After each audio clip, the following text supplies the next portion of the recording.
הרס בטונים היא תופעה שבה הצליחה לחות ומלחים להגיע לתוך הברזל שמצוי בתוך הבטון.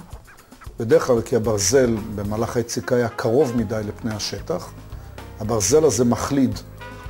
תופעת ההחלדה גורמת לברזל להגדיל את נפחו, ואז להעיף מעליו את חלקי הבטון, ואז אנחנו מזהים סדיקה בהתחלה, ולאחר מכן נפילה של חלקי בטון, כשנחשף לנו פתאום ברזל הבניין חלוד לגמרי.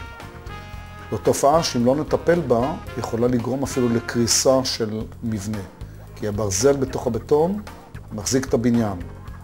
לא נטפל בו, לא נשמור עליו, לא נחזק אותו, בסופו של דבר המבנה לא יוכל להחזיק מעמד. שלא לדבר על המראה המכוער של בניין, שפתאום חלקים ממנו נופלים כתוצאה ממה שאמרתי. איך אנחנו מתמודדים עם זה? אנחנו חייבים להסיר את כל המקומות שבהם אנחנו רואים סדיקה, וברור לנו שבמכת גרזן או קונגו או איזמל, אף חתיכת הבטון, ואנחנו מגלים את הברזל החלוד. הברזל החלוד חייב להיחשף מכל צדדיו, כי בדרך כלל אנחנו רואים רק את חציו, את הפנים המופנות לכיוון חזית הבניין, אבל הברזל הזה גם חלוד מאחורה. לכן יש צורך לסטט את כל מסביב לחלקי הברזל, לנקות אותו. לאחר שגמרנו לנקות אותו, אנחנו מיישמים עליו מברשת פלדה מכנית.